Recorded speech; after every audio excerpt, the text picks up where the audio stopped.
আপনাদের অভিযোগটা কি? আমাদের অভিযোগ, আমার স্বামী 5 তারিখে বাড়ি থেকে গোকর্ণ যাবে বলে বেরিয়ে গেছে, তারপর আর তার কোনো খোঁজ খবর নেই।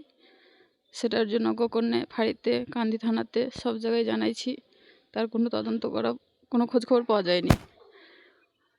বাড়িতে কি বলে গিয়েছিল? গোকর্ণ যাচ্ছি বলে বেরিয়ে গেছে। তো কেন ঘরে ফিরেনি? আপনারা কি আশঙ্কা করছেন? আমার স্বামীর একটা ব্যবসা ছিল, ব্যবসার ক্ষেত্রে তার সঙ্গে ঝামেলা চলছিল, টাকা পয়সার একটা লেনদেন আছে বড়। অনেকবার তার ধুমকি দিয়েছে, জানে মেরে দেবো, অন্যান্যকে সে ভাসিয়ে দেবো। তারপরে তার কোনো খোঁজ খবর নাই। আর তার জন্য আমরা এসপি সাহেবের কাছে গেছি। তো এসপি সাহেব বলেছে তোমার স্বামীকে ফিরিয়ে দেবো। তারপরে আমরা তাকিয়ে এখনো বসে আছি, এখনো কোনো খোঁজ খবর পাইনি। 5ই মে, আজকে হচ্ছে 19শে মে, বিগত 14 দিন হয়ে গেল। এখন পর্যন্ত কোনো ফোনের মাধ্যমে আপনারা কোনো খোঁজ খবর পাননি? না।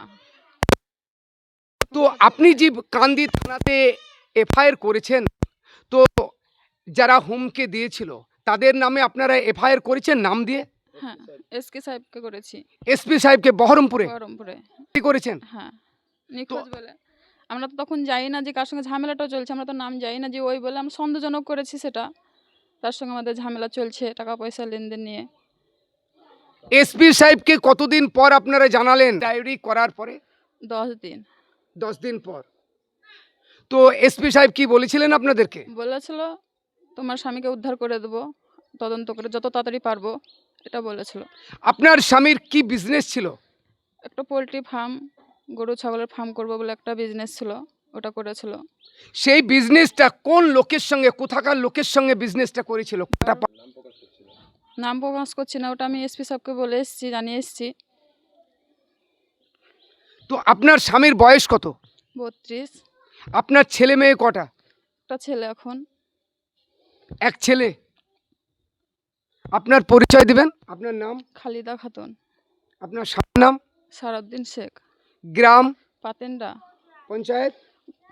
পঞ্চায়েত গোকর্ণ টু, থানা কান্দি? থানা কান্ধি। আপনার কে হয়? আমার ভাই হয়। ক নম্বর ভাই? 4 নম্বর ভাই। আপনারা 4টে ভাই? আমরা 5টা ভাই। 5টা ভাই। হুম। তো আপনারা কোনো আশঙ্কা করেছিলেন যে কে এখান থেকে ওকে অপহরণ করলো, আপনারা মনে করছেন নাকি? আমরা সেটা কোনো না, আমরা কোনো ফাঁড়িতে গিয়ে মেশিন ডায়েরি করে আসছিলাম যে আমার কোনো রকম ভাবে কোনো মারফত এখন পর্যন্ত আপনারা কোনো খোঁজ খবর পাননি? না, পাননি। আপনারা এলাকায় বিভিন্ন জায়গাতে আপনারা তল্লাশি করছেন না? আত্মীয় মারফত? ফোন করা হয়েছে, এই করেছি আমরা, আমাদের যত আত্মীয় ছিল সবাইকে ফোন করেছি। তারপরে আমরা বাড়ি লেগে আমরা খাওয়া দাওয়া কিছু করতে পারি। দেখো বাড়িতে সবারই হাঁড়ি ছিল, হলে আমার ভাই একবারে। আপনার পরিচয়টা দিবেন? আমার নাম রাজীব শেখ, বাড়ি? বাড়ি পাতেন্ডা, পস্কুবরাটি, থানা কান্দি। আপনার কে হয়? আপনার দেওর হয়? আচ্ছা। তো এই যে বাড়ির থেকে গোকর্ণ আসি বলে নিখোঁজ হয়ে গেল, তো আপনারা কি আশঙ্কা মনে করছেন? ও তো সবাই যা মনে করছে নিখোঁজ, কিডন্যাপ করা হয়েছে, ওইটাই করছি। তো এখন পর্যন্ত পুলিশ প্রশাসন কেন ব্যবস্থা নিচ্ছেন না? যাদের নামে আপনারা আশঙ্কা করছেন তারা কত প্রভাবশালী? অনেক অনেক। যখন এখনো কোন পর্যন্ত কোনো খোঁজ হলো না, খবর হলো না, তখন ওইটাই মনে করছি। পরিবারের বক্তব্য হচ্ছে 5ই মে বাড়ির থেকে একটা কথাই বলেছিল, আমি গোকর্ণ থেকে আসছি।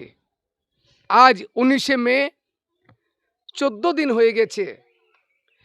পরিবারের পক্ষ থেকে কান্দি থানাতে একটি মেশিং ডায়েরি করা হয়েছে এবং বহরমপুর এসপিকে অভিযোগ করা হয়েছে। পরিবারের আশঙ্কা ওকে কিডন্যাপ করা হয়েছে। সমস্ত কথাটাই এসপি সাহেবকে পরিবারের পক্ষ থেকে বলা হয়েছে। এখন পর্যন্ত পুলিশ প্রশাসন থেকে কোনো ব্যবস্থা নেওয়া হয়নি।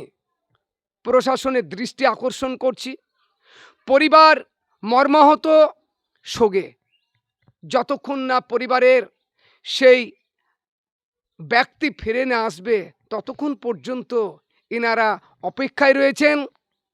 পুলিশ প্রশাসনের কাছে আবেদন করছেন পরিবার থেকে, যাতে করে হারিয়ে যাওয়া লোকটি পুনরায় ফিরে আসে।